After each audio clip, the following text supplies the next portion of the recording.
Chapter 81. The god of smallpox at Tongguan Pass. With Yang Ren close behind, Lu Ye mounted the 8-diagram terrace and opened the pestilence umbrellas. Yang Ren swept his fan at them, burning them to ashes. Li Ping had meanwhile entered the camp in another attempt to stop Lu Ye, and was also unfortunately burned to a crisp. Chen Gang raised his weapon to attack Yang Ren, but he too was burned up, the earth below fanned bright red. Lu Ye recited spells to evade the fire, but as it was produced from the 5 elements, there was nothing he could do. He tried to run away, but it was already too late. He and the terrace below were burned up before he could move. The souls of the 3 Taoists flew to the terrace of creation. Yang Ren saw Jiang Ziya lying on his nondescript horse, the yellow apricot flag in his hand.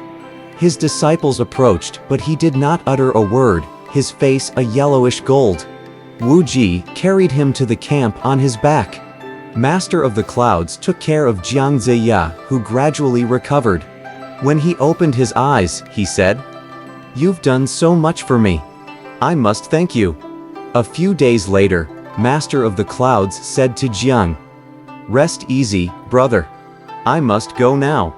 But I'll come again when you get to the 10,000 immortal trap." Soon thereafter, Jiang Ziya ordered his generals to attack the pass. Xu Fang was worried. The pestilence trap had been broken, Fang Yizhen was dead, and the captured generals were missing. With a mighty offensive force, the Zhou army rushed into attack. Thunderbolt knocked the pass tower over with one blow of his cudgel, and Nejia flew up wall. The Shang soldiers fled, and Nejia cut the lock on the gate, letting in the Zhou army to surround Xu Fang. Huang Feihu, Nangong Kuo, Hong Jin, and Xu Gai rushed over on foot. Huang Feihu slashed at Xu Fang and cut his horse's head off. He was thrown to the ground and taken captive. Jiang Ziya took the pass, and when all other arrangements were completed, he ordered his men to bring Xu Fang before him. Xu Fang would not bow to Jiang Ziya. "Xu Fang, you put your own brother in prison. You are really a beast. Take him out and cut his head off at once," Jiang Ziya ordered. The next day, Jiang Ziya marched to Tongguan Pass. Yu Hualong, the commander there, had 5 sons, Yu Da, Yu Zhao, Yu Guang, Yu Xian, and Yu Da. The youngest was not at Tongguan. Yu Hualong told his sons, "The Zhou army has had many victories. They are strong opponents, so we must deal with them carefully. Pa, don't worry. What can Jiang Ziya do with his meager talent? He can't get through here." His 4 sons answered in unison. The next day General Tai Luan volunteered to take the first battle. Yu Hualong sent Yu Da to meet him. "Who are you?" Tai Luan asked. "I'm Yu Da, the eldest son of Commander Yu Hualong. We have heard Jiang Ziya's treachery. He will meet his end soon. My commander is following the will of heaven. How dare you resist us?" Yu Da attacked Tai Luan, but after about 30 rounds, he turned and ran.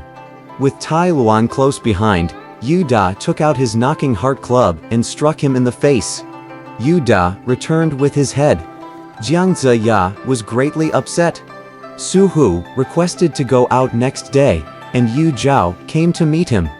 The two began to battle furiously, and after several rounds, Yu Zhao unrolled his apricot yellow pennant. Both Yu Zhao and his horse suddenly disappeared in a golden beam of light. Su Hu was looking around when Yu Zhao stealthily stabbed him in the right side. Su fell to the ground and died.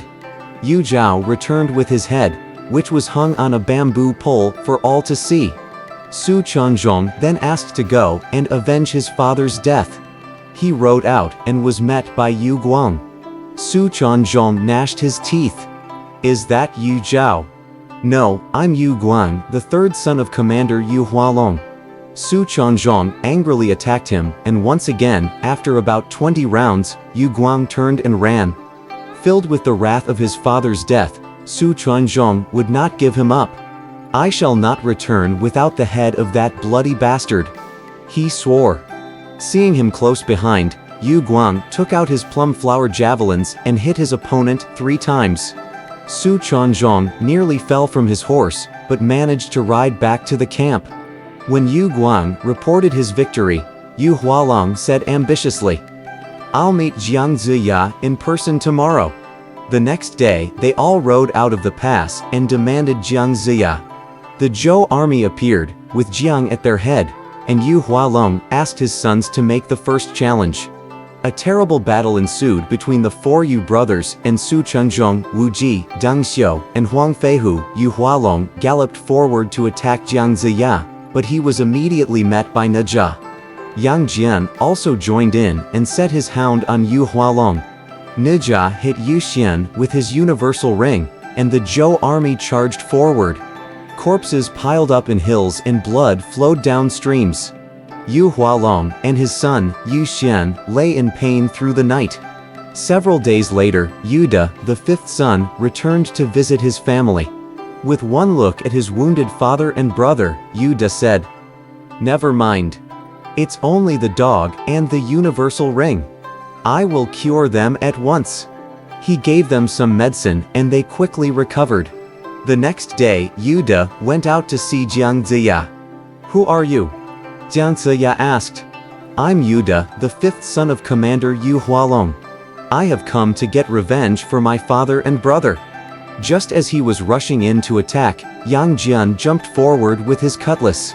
Nejia joined in with his 3 heads and 8 arms, and Thunderbolt, Wei Hu, Jingjia, Mujia, and Li Jing encircled Yu De, giving him no chance to use his witchcraft. Yang Jian could see that Yu De was a great sorcerer, so he left the battle circle and shot him with a gold ball. Yu De let out a loud cry and escaped on a dust cloud. Returning to camp, Yang Jian said to Jiang Ziya, "Yu De must be a great sorcerer, because there's an air of witchcraft covering his body. We must be very careful. My master told me that we must watch out for those named Da, Zhao, Guang, Xian, and De. Does Yu De belong to one of them?" Jiang Ziya said. Huang Feihu interrupted and said, "The 4 other brothers are named Yu Da, Yu Zhao, Yu Guang, and Yu Xian." This only served to add worry to Jiang's face. Yu De treated his wound with medicine and was soon better. He gnashed his teeth and said wrathfully, "Should I leave one person alive? I'm not a man." He then turned to his brothers and said, "Take a bath tonight, as I will prepare to destroy every last man in the Zhou army. They will all die within 7 days." They did as they were told. They took baths and put on clean clothes that night. At the first watch, Yu De took out 5 handkerchiefs in green, yellow, red, white, and black. He put them on the ground and took out 5 small containers. He gave each of his brothers one of the containers and told them to do as he instructed, either to shake the container, stir the substance within, or turn it over and splash it on the ground. They used no weapons whatsoever. With each of the 5 brothers standing on a handkerchief, Yu De walked in a square and recited charms. A violent wind arose. Trees were uprooted and hills turned upside down. Yu De and his 4 brothers then rode on the Pentagon clouds over the Zhou army. They emptied the 5 small containers from the sky, spreading the variola bacteria all over the Zhou camp. They returned at the 4th watch. Soon everyone in the Zhou army had a high fever. Jiang Ziya and King Wu lay moaning in bed. All 600,000 men were caught up in the disaster. After 3 days, blisters formed all over the fallen men. They couldn't even walk. There was no more smoke from the cooking fires. Nejia was not affected because his body was made of lotus flowers, and Yang Jin, believing Yu De to be a wicked sorcerer, did not stay in the camp that night.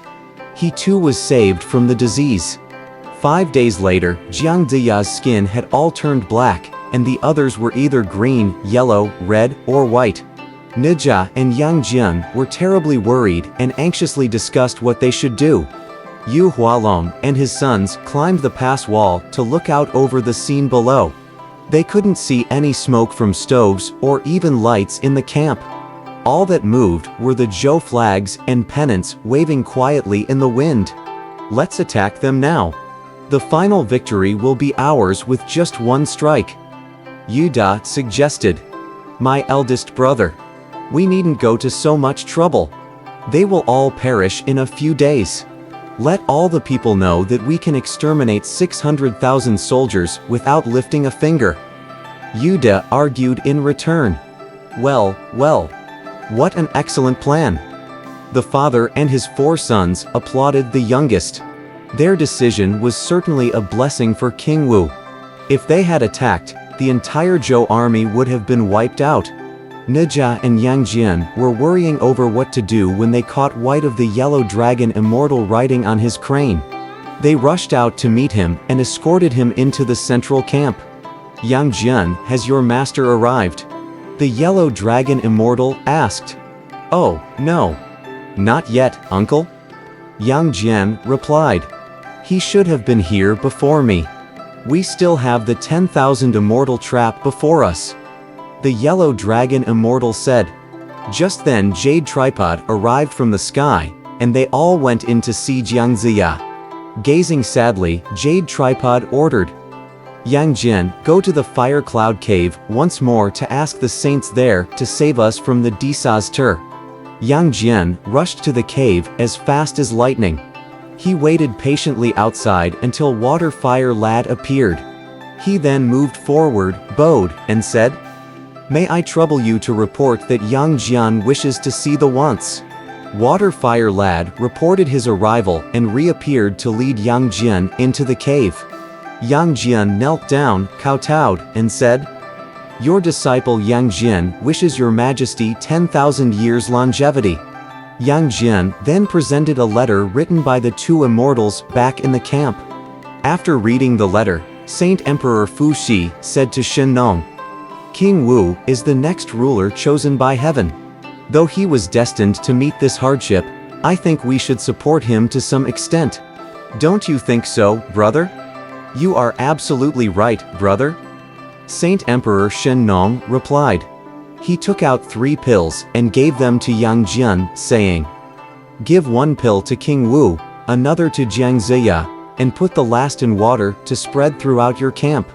You can thus eradicate the poison and save all the disciples, generals, and soldiers. Saint Emperor Shen Nong replied. Would you kindly tell me the name of this poisonous disease, Saint Emperor? Yang Jian asked again. It's called variola or smallpox. It's highly infectious and will kill if not treated in time. Saint Emperor Shen Nong replied. What medicine can we use to cure it, Saint Emperor? Please tell me so that we can keep it under control if it appears again. Yang Jian begged earnestly. The 2 went together to the Purple Cloud Cliff, and looking about there, Saint Emperor Shen Nong picked herb and handed it to Yang Jian. When you return to your world, you may tell the people to use this to cure smallpox. He said. What's the name of this herb, Saint Emperor? Yang asked again. This herb has yellow roots, purple leaves, and 8-petaled flowers. It's called Shengma, or Tsimitsu Fuga Fotida L. Saint Emperor Shen Nong answered. Yang Jian then said goodbye and left the Fire Cloud Cave with the pills of elixir and the herb to cure smallpox. On his return, he reported the whole story to Yellow Dragon Immortal and Jade Tripod. They quickly revived King Wu and Jiang Ziya with the elixir, and Yang Jian and Nijia dissolved the last pill in water and used willow branches to spread the solution all over the camp. The smallpox was exterminated at once, and everyone recovered in a short while. The next day, when they were all on their feet again, Jiang Ziya saw that everybody had ugly scars on their faces. They all gnashed their teeth in rage. We must take Tongguan Pass today. We won't give up until we've beaten them all. If you want to know the outcome of the battle, please read the next chapter.